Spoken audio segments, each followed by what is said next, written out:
আসসালামু আলাইকুম। এই কি অবস্থা? এখন আছি ইত্যাদির একেবারে সুদের শেষ প্রান্তে। প্রায় আমারে এটা সম্ভবত কতেনজার মধ্যে কতেনজা প্রায় আমারে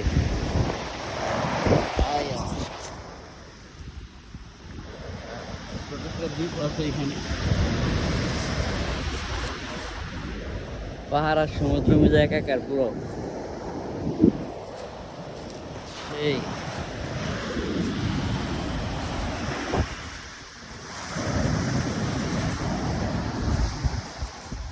মনে হয় পৃথিবীর সবথেকে সুন্দর জায়গা এটাই।